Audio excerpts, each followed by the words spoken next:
pour comprendre les enjeux des villes du Sud, pas besoin forcément d'aller sur place.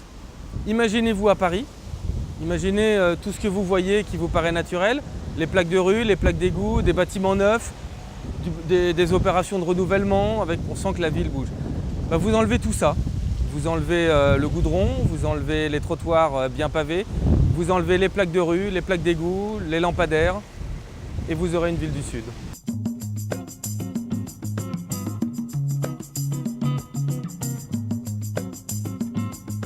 Vous voyez ici une plaque de rue avec un numéro de rue, le numéro 1. C'est quelque chose qui paraît complètement normal et qui est normal dans notre vie quotidienne d'urbain, de citadin.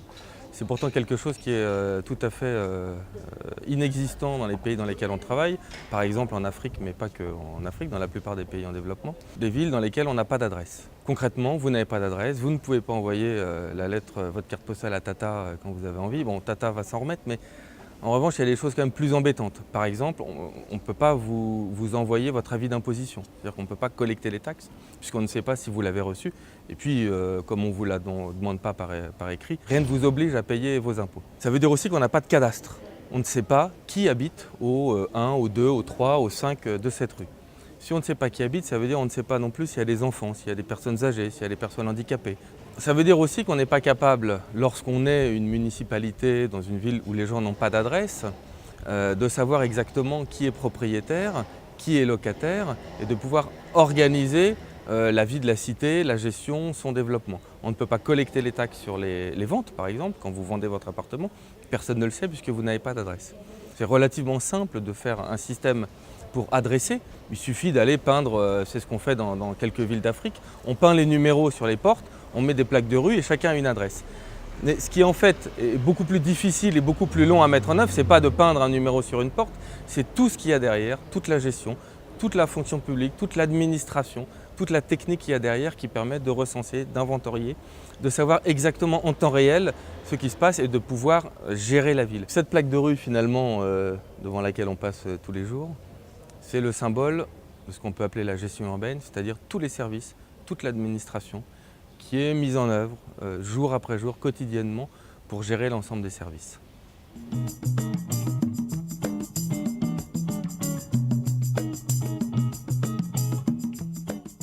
Quand on marche en ville, on marche d'abord sur des réseaux. D'abord, on marche sur une rue, sur une voie. C'est le premier des réseaux en ville. On va aussi marcher sur des plaques d'égout. Donc ça, c'est les eaux usées, les eaux d'assainissement. On va avoir le réseau du gaz juste à côté, les plaques de gaz. On va avoir le réseau télécom, donc là en l'occurrence peut-être de la fibre, des réseaux de téléphone. Et on va avoir aussi ici les réseaux drainage des eaux pluviales, donc toutes les eaux de pluie qui partent. Ces réseaux sont séparés, ces réseaux sont entretenus. Ils ne sont entretenus pas par chaque individu. Personne ne pourrait se payer un réseau d'assainissement ou un réseau d'eau potable par exemple. C'est la collectivité, c'est bien le symbole de la ville, la collectivité qui a investi, il y a déjà des centaines d'années, à Paris par exemple, pour créer ces réseaux. Ces réseaux sont entretenus, modernisés régulièrement. Dans les pays du Sud, dans la plupart des villes dans lesquelles on travaille, il n'y a pas ces réseaux. Au mieux, on va trouver le téléphone, on va trouver évidemment des rues, mais sans revêtement, des rues avec des trous, des rues inondables. Et aujourd'hui, le grand enjeu qui se pose pour l'AFD par exemple, c'est comment créer ces réseaux, comment les mettre en place, comment financer à la fois l'investissement et mettre en œuvre tout ce qu'il faut pour qu'il y ait des services pour les entretenir. Comment peut-on aujourd'hui dans une ville du Sud vivre avec une absence de réseau d'assainissement? Ça veut dire que tout part à la Seine, tout part dans les parcs, tout part dans les rues, n'importe où, dès qu'il y a un point bas. La grande difficulté aujourd'hui dans les villes dans lesquelles on travaille, c'est peut-être pas de parvenir à quelque chose comme Paris qui est déjà extraordinairement moderne, mais à minima avoir les services essentiels, les réseaux essentiels pour éviter que tout l'assainissement aille dans les rivières ou reste dans les maisons, où on puisse avoir accès à de l'eau potable et où les rues soient praticables. C'est déjà un défi colossal.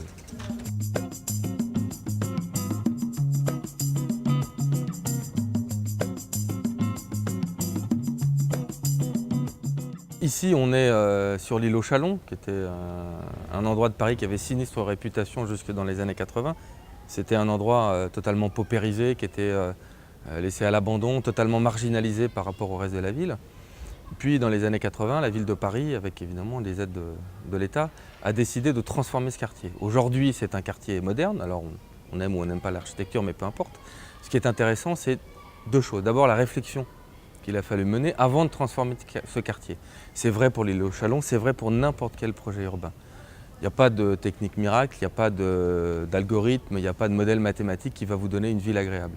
Il faut penser aux équipements, il faut penser au logement, il faut penser au réseau. Tous ces projets urbains nécessitent d'avoir une réflexion globale, une réflexion politique, c'est-à-dire au sens de la gestion de la ville, des politiques publiques qui doivent toutes être cohérentes et complémentaires dans un même espace. L'autre élément qui me semble vraiment intéressant, c'est la manière dont ces opérations sont menées.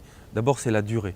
On ne parle pas de projets sur 6 mois ou 10 mois, on parle de 20 ans, voire 25 ans, parfois même plus, pour des grandes opérations de rénovation urbaine. C'est-à-dire qu'il faut tenir sur la distance, il faut avoir des institutions suffisamment solides, politiquement et techniquement et financièrement, pour pouvoir porter des grands projets. Comment on fait concrètement? La puissance publique, lorsqu'elle voit que le quartier est vraiment en déshérence, prend la possession de ce quartier, plus ou moins rapidement, avec des expropriations ou de la préemption ou des achats simples. Une fois que la puissance publique s'est rendue maître, entre guillemets, du foncier, donc de la terre, à ce moment-là, elle détruit, elle reconstruit, elle aménage, elle réaménage, elle fait passer des routes, des voies, des réseaux, tout ce qu'on veut.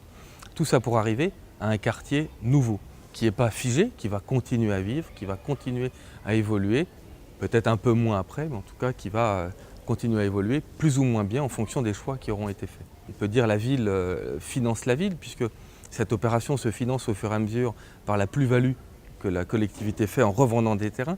Elle achète des terrains pas chers parce qu'ils sont dans les quartiers pauvres, elle les revend parce qu'elle a réaménagé le quartier. Cette plus-value finance les équipements, finance un certain nombre de choses et normalement, au bout du compte, c'est l'opération urbaine qui se finance elle-même, mais sur une durée de 20 ans.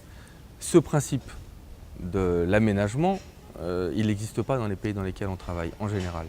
Et ça, c'est une vraie lacune, un vrai problème. Au-delà de la question financière, puisque ce n'est pas tellement une question financière, il faudrait juste une petite avance de trésorerie pour acheter des terrains, c'est la question du fonctionnement et de la capacité des autorités locales à porter ces projets, politiquement, techniquement, avoir les ressources humaines suffisantes pour élaborer et mettre en œuvre une politique d'aménagement du type de l'île aux Chalons.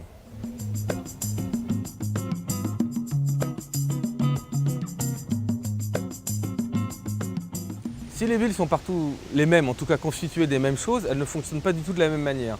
Et la raison principale, c'est le financement. On peut donner un exemple très simple. Paris dispose par an d'environ 4 000 € par an et par habitant, juste pour Paris intramuros.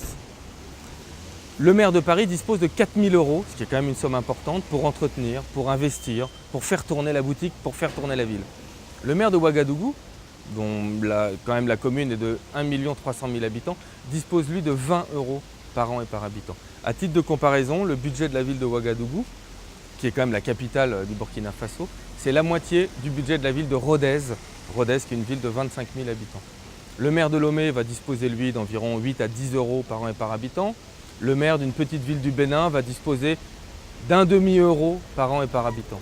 L'enjeu, c'est d'augmenter les financements, les capacités pour la collectivité locale, le maire de Ouagadougou par exemple, d'avoir à sa disposition suffisamment de financement pour investir, pour entretenir. Et là, l'écart est aujourd'hui gigantesque.